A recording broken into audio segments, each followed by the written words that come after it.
The doctor opened eyes. Sweat was dripping down his face and looked at the time rotor. He was having flashbacks of his previous incarnation and tried to focus on his current life. Louisa came to him and asked about piloting the TARDIS since she needed to learn more to how to control it when in situations. The doctor came to his senses and proceeded to show her. He pointed to some switches and asked her to flick him quickly. She did and then asked her look at the scanner. He demonstrated that the TARDIS is in flight and Louisa spotted something on the screen. Something was in the vortex and the doctor also noticed it. He quickly pushed Louisa aside and told her not to panic. He kept looking at the scanner and wasn't sure what it is. Suddenly the cloister bell went off and the doctor froze. Something was up. Out of the nowhere there was mighty flash and everything went fuzzy. The doctor was lying on the floor and suddenly felt a boot on his chest. He looked up. A man and a woman were above him pointing blasters at him. The doctor said who were they and the couple said they knew him. A renegade Time Lord in a stolen Type 40 TARDIS and roaming the universe.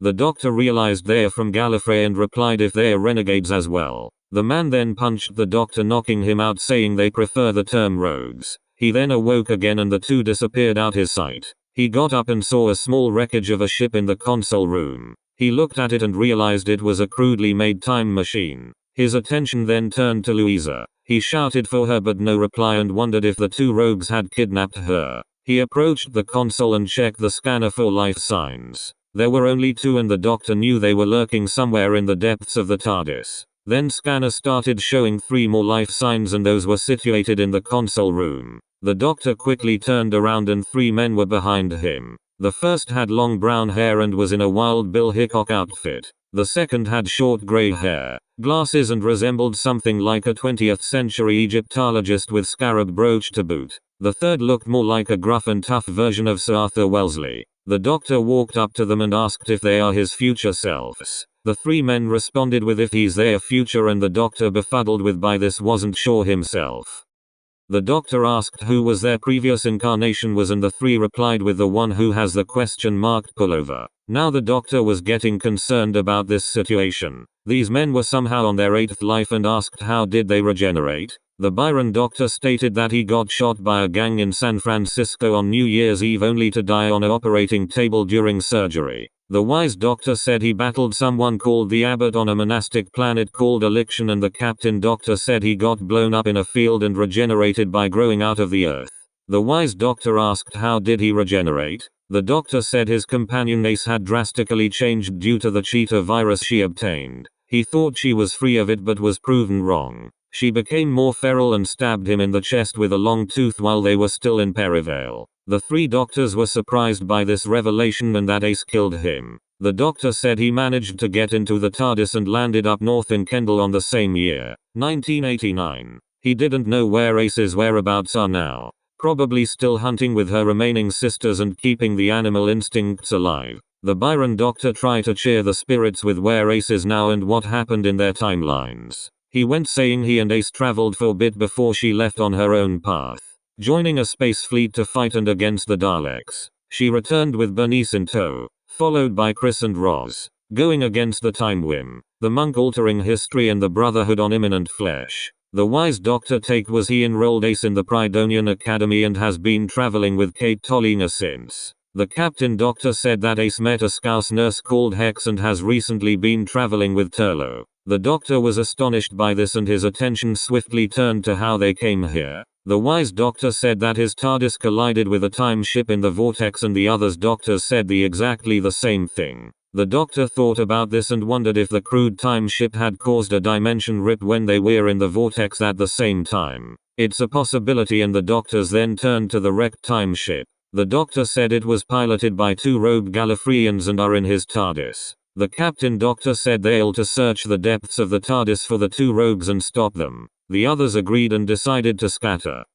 The doctor went into the TARDIS conservatory and quickly encountered the woman. She calls herself Cora and the 2 butted heads over the infiltration of the TARDIS. Cora went on saying that she and her partner Mandrake escaped Gallifrey for stealing a batch of regenerative particles that Rassilon had intended to use. The doctor asked about it and said that he encountered the master in a new body recently. Cora said that they found him near dead on a desolate planet, riddled with the cheetah virus and in exchange of healing him he offered them improvement to their time ship. The doctor remarked that the master couldn't be trusted not 1 inch, and with that time ship of theirs it's better staying a junk planet slowing crumbling. Cora said they've been suppling a couple of these and accidentally slipped out that one of them was given to a woman in the Victorian era. The doctor's eyes widened and realized who it was. Marion DeVille. Cora replied if he encountered her, and the doctor said yes. She landed in Norwich 1992 and in his slight words accidentally died. Cora was a little struck by this but shrugged it off, and the doctor asked where her accomplice is, and Cora angrily denied his whereabouts. The doctor began to get tense and a little threatening towards. He ordered her in a military tone and starting getting closer to her. Cora quickly put something in her mouth and quickly started foaming from the mouth. The doctor angrily tried to tell to spit out, but Cora pushed him away. A suicide pill, and she wasn't giving up. She couldn't get what she wants, so she decided to lure herself so she won't get imprisoned, especially when the doctor is her presence. He bluffed his words saying she can regenerate, but she's only a Gallifreyan, not a Time Lord, and watches as she faded while lying on the floor. The doctor angrily whacked his hand against the wall and let out a manly cry. He needed to find her partner and learn more of the truth. The Byron doctor entered the library and started to get distracted by some of the books of the shelves, complaining that they're getting more dusty, and wondered if there were any toothbrushes on this TARDIS. Then he heard a banging sound and walked into the depths of the library. He then got ambushed by the male rogue by pushing a tall pile of loose books onto him. The Byron doctor got up and looked frantically around. The male rogue had gone and quickly fled out of the library. The male rogue turned a corner and suddenly encountered the wise doctor. He gave a stare and asked who the rogue is. The rogue at first wasn't interested but was swiftly whacked in the thigh by the wise doctor's cane. His name was Mandrake and coughed up what he had stolen. A couple of metal syringes containing regenerative particles, and the wise doctor asked why the effort to steal something that is in its early temperamental stages. Mandrake didn't know about this and thought if he was suitable to use. He then mentioned the master and giving it to him for renewal. The wise doctor said that the master will survive but in a decayed form, gasping for life when it decreases from him, and will come looking for the two of them. Mandrake didn't believe him and pushed the wise doctor against the wall. He just turned a corner when the captain doctor grabbed him by the shoulders and throttled him against another section of wall. Mandrake struggled to be free, and then out of nowhere the captain doctor let go of him. He stared at Mandrake and offered him to have a duel. Mandrake thought he was joking, but the captain doctor was dead serious. He found two swords on a coat of arms and gave Mandrake one. Mandrake wasn't sure, but the captain doctor pressured him and Mandrake had to proceed. The captain doctor and Mandrake partake in a sword fight around the TARDIS swimming pool. Unfortunately for Mandrake, the captain doctor was very skilled in this duel and lost. The captain doctor afterwards integrated Mandrake by forcefully shoving in the swimming pool. The wise doctor ordered the captain doctor to stop and asked to take Mandrake to the console room, which he does so begrudgingly. The 4 doctors were the console room and surrounded Mandrake. They said he'll been sent back to Gallifrey to be punished for his crime, and Mandrake questioned where Cora was. The doctor said she committed suicide for revealing more of the truth, and Mandrake gave a look of disdain on his face. The wise doctor said the Time Lords will put on trial and maybe be sent to Sharda. Mandrake's face then turned a little red. Not Sharda, and the Byron doctor said it had slightly improved over the years than it originally was. The doctor pushed the buttons on the console and Mandrake started to fade. The doctors then proceed to dump the time ship into the vacuum of space and watched it slowly float into the blackness. The TARDIS then hummed in a strange noise and the doctor wondered if it was time to part ways. The other doctors shook each other's hands and then turned to the doctor. It was an interesting experience seeing other selves from different universes. The Byron doctor said that Sam will probably wonder where he's got to, and the same for Kate and Turlo. The doctors faded from the console room and the doctor waved back.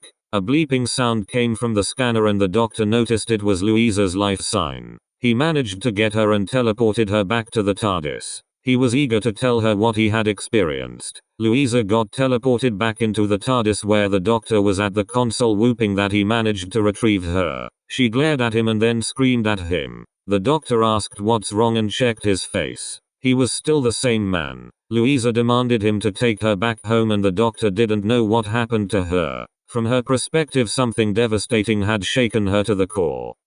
Louisa awoke, lying on a bench at a bus station, and then realized where she was. She was back home, her hometown of Iowa in 1979, and at first she thought she was dreaming, but she wasn't. She walked the streets. Nothing had changed since she left for Los Angeles and seemingly nothing out of the ordinary. She approached a flower shop where Barbara Gold worked. She looked in and saw her tending to some flower baskets. She entered in and said hello. Barbara was gleefully welcoming and confused. She said to Louisa that she went off to Los Angeles to start her acting career, and Louisa replied with yes, but met someone whom she traveled with. Louisa's eye then looked down at Barbara and noticed she was pregnant, looking like nearly 9 months. Louisa said to her that last time she saw her she looked all thin and curvy hips, all that jazz. Barbara said she met a man called Jerome Brune and had a one-night stand with him. Louisa was getting skeptical about this and asked what gender is the baby. Barbara wasn't sure. One day it's a boy and the next day it's a girl. Louisa then asked about Jesse Dalton and Pamela Peck. Barbara said they've frequently been visiting her mum and she's heading there after she finished work. Louisa said she'll come with her and see her mum. A while later Louisa and Barbara headed off to the house. She opened the door and shouted to get her mom's attention. Her mum Dolores came in to greet her and asked why she returned home. Louisa said she ended up traveling with a British guy and Dolores said if he was a pediatrician or a neurologist. Louisa was a little spooked by this, especially from her mum, and then Dolores put her daughter's hand on her stomach. Louisa got goosebumps. How? After she was born her mum said couldn't have any more children, and now especially in her early 50s. She quickly repelled her hands back and Dolores questioned her erratic behavior. Didn't she want a baby brother or sister? Jesse and Pamela popped in as well and Louisa saw the same thing. Pregnant just like her mum and Barbara. Louisa was walking backwards to the front when Barbara intervened and said Jerome wants to meet her. Dolores chimed in saying that she'll be pleased to meet her stepfather. Louisa's hair stood on edge and gulped quietly. They entered the dining area and Louisa came face to face with Jerome. A muscular African American with afro, beard and permanently wearing sunglasses which Dolores always found attractive. Louisa asked her mum and her friends to leave the room. They do so. Louisa confronted him and asked who he is. Jerome said in his buttered soul voice that he was a man looking for love and Dolores caught his eye. Louisa called bullshit on this and impregnated her close friends is impossible when she left recently to go to La only to come back. Jerome strolled towards her and sniffed her. He said time energy under his breath and attempted to start a conversation. Louisa wasn't taking any of this and tried to walk away from him. Jerome then shouted Time Lord at her and said that Louisa had traveled with the doctor. Louisa swiftly turned back to him. How did this man who intertwined with her close ones knew the doctor, and Jerome explained that he's a dangerous being. Louisa denied this but Jerome continued saying he kills people who travel with him or messes with their heads, leaving them in psychological states when they come home. Louisa shouted at him to stop all this nonsense and then Jerome quickly grabbed her cranium. Suddenly things started flashing in front of her eyes. She started seeing the doctor in his previous lives. The wizard, the clown, the scientist, the bohemian, the pacifist, the egoist, the chess master and the one she's been traveling with, the wanderer. He let go of Louisa and she fell to the floor. Her head was hurting. All that information forced onto her and she didn't know the doctor had that many lives prior to one she's known. Jerome then said that he brought her back to her time, setting a trap for her and used Barbara as a sort of snitch to lure her in. Louisa got up and spat in his face. Jerome quickly picked her up over his shoulder and took her to the basement. He dumped and she landed on her ass down below. She screamed to be let out but Jerome didn't listen and left her. But she wasn't alone down there, her older Heath was there along with Glenn. They were tied and bound. Louisa freed them and Heath said that Jerome infiltrated the family when she left. He tried to stop him and ended up in the basement. Glenn was the same and Louisa opened up saying that she's been traveling with a man who calls himself the doctor. Heath did mention something Jerome had said to him about the doctor and Glenn also heard that name as well. Louisa looked at both of them quietly. She saw Glenn's conscious in the soul cage and knew what will happen to him at the hands of her older brother. They managed to get out of the basement after finding the window and then looked in through the front windows where Jerome was preparing some sacrificial. Heath had hidden a shotgun near some plant pots and decided to blow Jerome's brains out. Glenn wasn't sure, and especially Louisa having experienced deadly forces during her travels. She tried to persuade her brother from performing a suicide mission but Heath didn't listen. He said he'll be banged up again and this will be probably the worst crime he's committed but he needed to take the risk. Glenn and Louisa watched as Heath busted into the house and let fire. Dolores and the friends screamed in terror. Jerome brought himself forward and coldly scolded him for getting out. Heath pointed the shotgun right to Jerome's face and angrily taunted him that he'll shoot him. Then Jerome took off his sunglasses, revealing bright green cat eyes, and they shone in Heath's face. All of a sudden Heath couldn't control himself and then pointed the shotgun to his face. He sweated in terror and then pulled the trigger. His brain was scattered into mushy pieces. Louisa held her hand in her hand and Glenn was just shocked in general. Jerome then saw the top of Glenn's head through the window. He forcefully telepathically dragged Glenn inside and told him he's spying on him.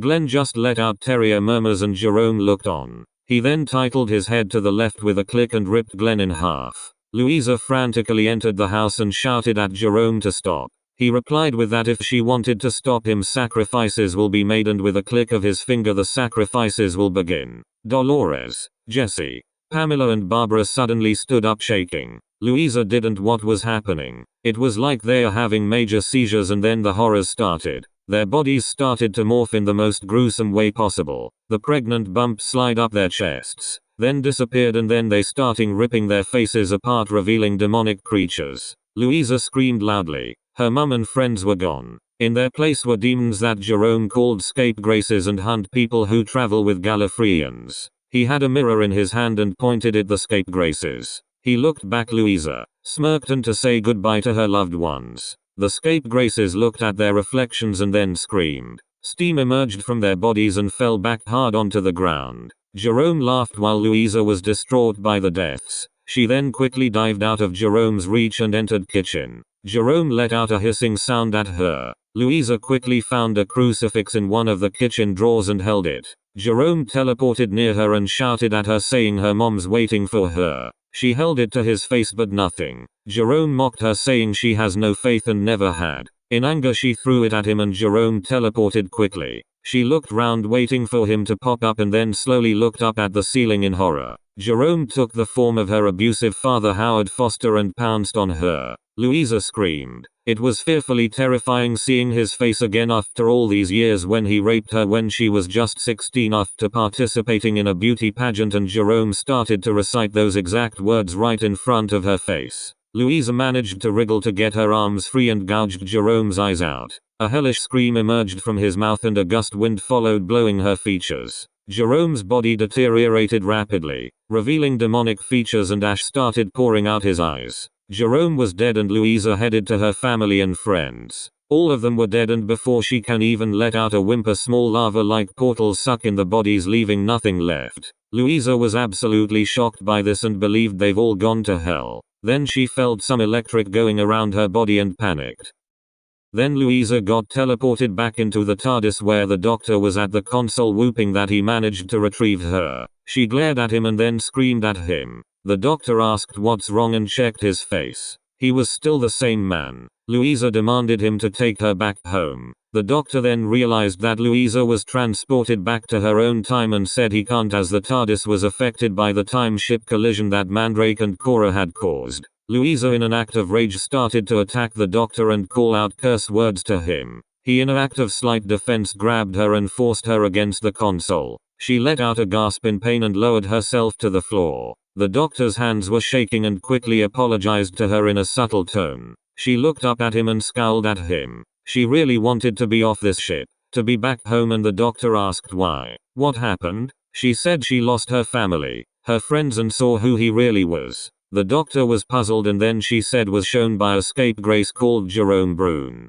The Doctor stood silent. Another one, and seems that this one had manipulative her to the core. Scapegraces are a demonic force who infiltrate beings who travel through time either by possession or what happened to Louisa, secretly intertwine with people who are close to that person, using memories and the information granted. It's a seamless but lurid strategy. The Doctor believed they were long dead after a conflict between them and his race. But somehow one survived and sought after his whereabouts because of his involvement with various lives of his companions. Louisa wanted to go home and he came to the conclusion that he'll do so, but it will take a while. Louisa got herself up. Her attitude to him had changed. No more adventures gallivanting around the universe and various time periods. She had enough. That traumatic experience back in her hometown rocked her and she needed to mentally lick her wounds. The doctor did promise her, but as the TARDIS is an uncontrollable beast, she have wait for a while to actually get back home. She slowly walked away from the console and looked back the doctor.